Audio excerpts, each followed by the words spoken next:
ಅಡಿಯನ್ ದಾಸನ್ ಮಾಮ. ಇವಾಗ ನನ್ನಂತ ಕಾಲೇಜ್ ಓದೋ ಹುಡುಗರಿಗೆ ಈ ಶ್ರೀ ಪಾಂಚರಾತ್ರ ವಿದ್ವತ್ ಸದಸ್ಸಲ್ಲಿ ಪಾರ್ಟಿಸಿಪೇಟ್ ಮಾಡಿದ್ರೆ ಏನ್ ಪ್ರಯೋಜನ? ಯಾಕಂದ್ರೆ ನನಗೆ ವೈದಿಕ ಸಂಬಂಧ ತುಂಬಾ ಕಡಿಮೆ. ನಾನು ಕಾಲೇಜಲ್ಲಿ ಓದ್ತಾ ಇದ್ದೀನಿ. ಅಂತವ್ರಿಗೆ ಏನ್ ಲಾಭ ಈ ಸದಸ್ಸನ್ನ ಅಟೆಂಡ್ ಮಾಡೋದ್ರಿಂದ? ಎಷ್ಟೋ ಜನ ವಿದ್ಯಾರ್ಥಿಗಳು ಕಾಲೇಜು ಓದ್ತಾ ಇರ್ತಾರೆ, ಇನ್ನು ಸ್ಕೂಲ್ನಲ್ಲಿ ಇರ್ತಾರೆ. ಆ ಎಜುಕೇಷನಲ್ ಸಿಸ್ಟಮ್ಮೇ ಬೇರೆ, ನಮ್ಮ ಆಗಮಶಾಸ್ತ್ರಕ್ಕೆ ಸಂಬಂಧಿಸಿರುವಂತಹ ವಿಚಾರಧಾರೆಗಳೇ ಬೇರೆ. ಆದರೆ ಆಗಮಶಾಸ್ತ್ರದಲ್ಲೇ ನೀವು ಕಲಿತಾ ಇರುವಂತಹ ಮ್ಯಾಥಮ್ಯಾಟಿಕ್ಸು, ಫಿಸಿಕ್ಸು, ಕೆಮಿಸ್ಟ್ರಿ ಇತ್ಯಾದಿ ಶಾಸ್ತ್ರಗಳನ್ನು ನೋಡಬಹುದು ಎಂಬುದಕ್ಕೆ ಒಂದು ನಿದರ್ಶನವಾಗಿ ನಮ್ಮ ಜನಾಂಗದ ಖ್ಯಾತ ವಿದ್ವಾಂಸರಾಗಿರುವಂತಹ ಡಾಕ್ಟರ್ ವೆಂಕಟರಾಮ ಭಟ್ಟರವರು ಆಗಮಶಾಸ್ತ್ರದಲ್ಲಿ ಹೇಳಲ್ಪಟ್ಟಿರುವಂತಹ ಕ್ವಾಂಟಮ್ ಫಿಸಿಕ್ಸ್ ಬಗ್ಗೆ ವಿಚಾರ ಮಂಡನೆ ಮಾಡಲಿದ್ದಾರೆ. ನೋಡಿ, ಆಗಮ ಅಂದಿದ ತಕ್ಷಣ ಬರೀ ಸ್ಪಿರಿಚುಯಾಲಿಟಿಗೆ ಮಾತ್ರ ಸಂಬಂಧಿಸಿದ್ದು ಅಂತ ಏನಿಲ್ಲ. ಲೌಕಿಕವಾಗಿ ನಾವು ಯಾವ ಸಬ್ಜೆಕ್ಟ್ಸ್ನ ಕಲಿತಾ ಇದ್ದೀವೋ, ಸೋಕಾಲ್ಡ್ ಲೌಕಿಕ, ವಾಸ್ತವಿಕವಾಗಿ ನೋಡಿದ್ರೆ ಎಲ್ಲವೂ ಆಧ್ಯಾತ್ಮಿಕವೇ.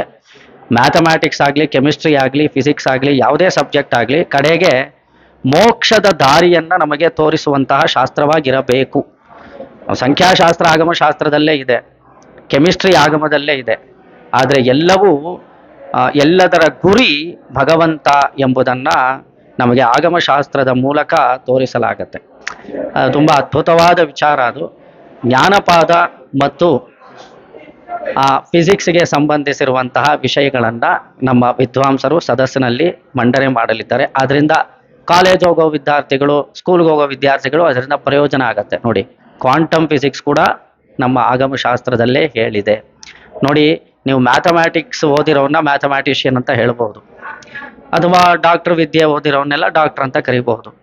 ಈ ಡಾಕ್ಟರ್ ಆಗಿರಲಿ, ಮ್ಯಾಥಮ್ಯಾಟಿಷಿಯನ್ ಆಗಿರಲಿ, ಇಂಜಿನಿಯರ್ ಆಗಿರಲಿ, ಬೇರೆ ಬೇರೆ ಶಾಸ್ತ್ರಗಳೆಲ್ಲ ಕಲಿತಿರೋವನು ಒಬ್ಬ ಆಗಮಿಕನಾಗಿರಬಹುದು ಅನ್ನೋದಕ್ಕೆ ಒಂದು ನಿದರ್ಶನ ಇದೆ.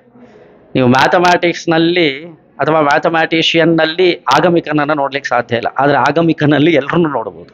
ಮ್ಯಾಥಮ್ಯಾಟಿಷಿಯನ್ನು ನೋಡ್ಬೋದು, ಇಂಜಿನಿಯರ್ನು ನೋಡ್ಬೋದು. ಎಲ್ಲ ಶಾಸ್ತ್ರಗಳು ಆಗಮಶಾಸ್ತ್ರದಲ್ಲಿ ಅಡಕವಾಗಿರೋದ್ರಿಂದ ಅದನ್ನು ಎತ್ತಿ ಹೇಳುವಂತಹ ವಿದ್ವಾಂಸರು ನಮಗೆ ಸಿಗೋ ತುಂಬ ವಿರಳ. ಅಂಥವರನ್ನು ನಾವು ಈ ವಿದ್ವತ್ ಸದಸ್ಸಿನಲ್ಲಿ ದರ್ಶನ ಮಾಡಬಹುದು, ಅವರಿಂದ ವಿಚಾರಗಳನ್ನು ತಿಳ್ಕೊಳ್ಬಹುದು.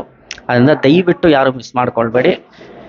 ನಮ್ಮ ತಂದೆಯವರಾದ ಶ್ರೀ ಮಾಧವ ನರಸಿಂಹ ಭಟ್ಟರವರ 60ನೇ ವರ್ಷದ ಶಾಂತಿ ಮಹೋತ್ಸವದ ಅಂಗಭೂತವಾಗಿ ನಮ್ಮ ಶ್ರೀ ವೇಣುಗೋಪಾಲ ಕೃಷ್ಣ ಸ್ವಾಮಿ ದೇವಸ್ಥಾನ, ಮಲ್ಲೇಶ್ವರಂ, 11ನೇ ಅಡ್ಡರಸ್ತೆ, ಬೆಳಗ್ಗೆ 10 ಗಂಟೆಗೆ ದಿನಾಂಕ 2 ಆಗಸ್ಟ್ ಈ ವಿದ್ವತ್ ಸದಸ್ಸು ನಡೆಯಲಿದೆ. ಅದರಿಂದ ದಯವಿಟ್ಟು ಎಲ್ಲರೂ ಬರಬೇಕು. ಡಿಸ್ಕ್ರಿಪ್ಷನ್ನಲ್ಲಿ ಗೂಗಲ್ ಫಾರ್ಮ್ ಇದೆ, ಅದನ್ನು ಫಿಲಪ್ ಮಾಡಿ ನಿಮ್ಮ ಕ್ವಶನ್ಸ್ ಕೂಡ ನೀವು ಅದನ್ನು ಪೋಸ್ಟ್ ಮಾಡಬಹುದು. ಅದನ್ನು ನಾವು ವಿದ್ವಾಂಸರ ಬಳಿ ಕೇಳಿ ಉತ್ತರಗಳನ್ನು ಪಡ್ಕೊಳ್ತೇವೆ. ಲೈವ್ ಸ್ಟ್ರೀಮ್ ಕೂಡ ಇರುತ್ತೆ, ಅದನ್ನು ದಯವಿಟ್ಟು ಯಾರು ಮಿಸ್ ಮಾಡಬೇಡಿ. ಜಯ ಗರುಡ ಸುಪರ್ಣ.